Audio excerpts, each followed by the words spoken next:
Oh my God, I'm so excited right now. Today was super rough on travel with a 3 a.m. wake up, traveling across the country, 3-hour layover. So I'm just rusty at travel. And then when you throw in how hard cars are to get and Ubers and Lyfts and all this other stuff, today was a stressful day. But I'm catching this awesome sunset right now and it's all worth it. So I've been seeing an explosion in the popularity of tiny houses, van life, and the overall minimalist mindset popping up all over the internet. And I have to confess that I've been curious about all the hype. Is less really more? Will I hit my head? These are the questions that I needed answers to. So I did some research and found that 15% of all tiny houses in the country are actually in California. So of course, I did what any Californian would do. I packed up my bags and I left to head to Asheville, North Carolina to see for myself. It's early. It's early for East Coasters. So today I'm headed to Asheville, 6 a.m. flight from the West Coast. So I was headed to Asheville for a trip with my high school friends who were all coming up the next day. So I flew from SFO to Atlanta on Delta, where I had a 3-hour layover before a quick flight to Asheville. Killing 3 hours can be rough, but luckily I have lounge access for my American Express Platinum card for Delta lounges. I spent most of the downtime in the lounge. The lounge was actually pretty crowded and they had expanded food and drinks offerings, and I was excited to see that hot food was back. The time flew by and I ended up rushing to catch my plane. Honestly, who misses a flight with a 3-hour layover? Just as quickly as we got into the air, we were already on our way down. I was ready to hit the ground running and explore what Asheville had to offer, but with the current rental car supply shortage, I needed to catch an Uber to pick up my Turo rental first. It's wild. There's no cars, no Ubers, no rentals, no Lyfts. You gotta walk and try to find the bus. But I think it's like a 12-minute hike, I don't know, or it might be out of service. This is crazy. I don't actually know how I'm gonna get out of this one. Alright, so no Ubers, no Lyfts. But I do have diamond status with Uber, which I didn't really think did anything, except it looks like it might have found me a ride. Found a car 9 minutes away, just had to do the diamond status. So all of that travel before COVID might be helping out. Let's see. So with the nightmare of getting an Uber out of the way, I got my ride to pick up my Turo rental. The Turo rental was pretty quick and easy. I just had to submit my license and take a couple pictures and we were good to go. But then this small trip let me explore a bit more of the city. And then before heading straight to the tiny house, I decided to take a quick pit stop.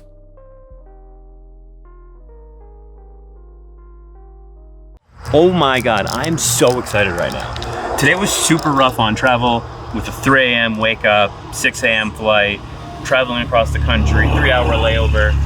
And especially after coming off Hawaii last week, I'm just rusty at travel. And then when you throw in how hard cars are to get and Ubers and Lyfts and all this other stuff, today was a stressful day. But I'm catching this awesome sunset right now and it's all worth it. And honestly, I couldn't be happier. This is what travel is about.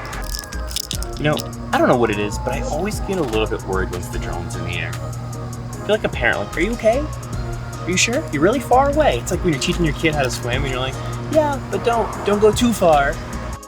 With a little bit of light left, I headed to the tiny house. Turns out I wouldn't be alone, as my neighbors and new friends would keep me company. Looking at the backyard, I could see how enjoyable a tiny house can be when you take full advantage of the outdoor space. The backyard looked like so much fun with a hot tub, grill, hammock, and a view.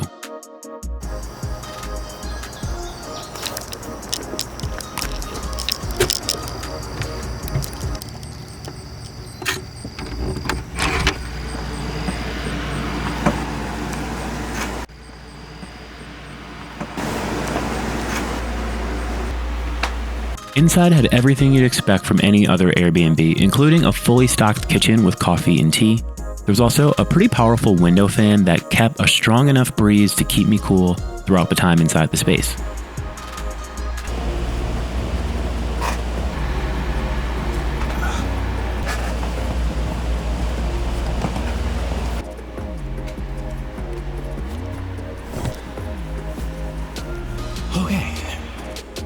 Okay.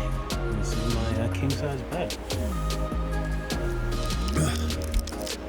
So So I thought I might feel claustrophobic and that I'd hit my head, but there was plenty of room up top and the room felt quite relaxing. There was a dedicated light bar up top and outlets to charge my phone. The bird's eye view was pretty fun and reminded me of the best parts of bunk beds growing up. All right, so I'm in the bed in the tiny house. It's pretty dope. Plenty of space. It's super comfy, and I'm just gonna pass. Okay, good morning from the top of the loft. It's pretty rainy today.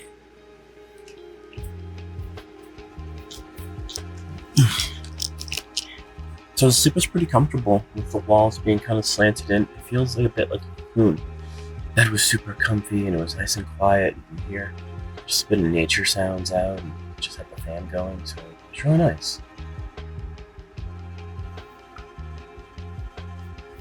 And then with the rain going outside, nice and calming, and not really tempted to get out and do anything today. It's just nice, just chill. Getting up in the morning, I definitely wanted to try out the shower, which wasn't much of an issue. I take pretty brief showers, but I knew there was a limited supply, so I was extra cautious there. The tiny house also only had one sink, so whether you were washing your face, brushing your teeth, or doing the dishes, it was happening all in the same spot. I really enjoyed taking some time in the morning just to hang out in the living room and listen to some of the sounds outside. I spent a bit of time reading on the Kindle and catching up on a little bit of work. Everything felt tucked away and it was a peaceful change of pace from the normal city life. So I'm up, I'm showered, I'm about to leave the tiny house and I'm headed to downtown Asheville. I'm gonna check out a couple of the coffee shops and the local businesses. It's a little bit rainy, but I still think we're gonna get to explore a little bit of the culture before the rest of the guys get here. And then hopefully from there, later tonight, we're gonna go to Biltmore Estates, check that out, and hoping we get a nice sunset. I think I'm told that it's beautiful out there, so that's what we'll check out and explore.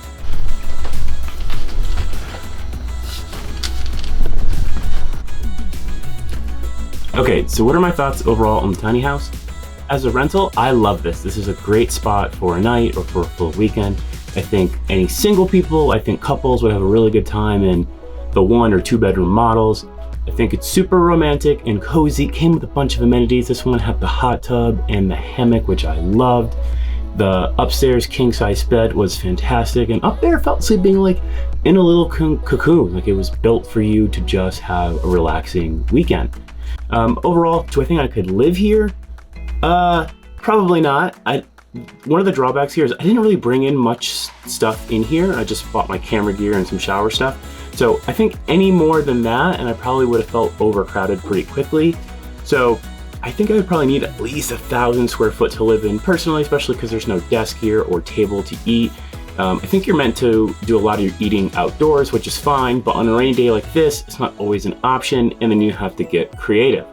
I would rather have the ability to eat at a table at any time, regardless of the weather outdoors. But that all being said, I think this would be a really cool rental property to buy and an amazing spot to just explore on the weekends. So overall, I'm a fan of the tiny houses.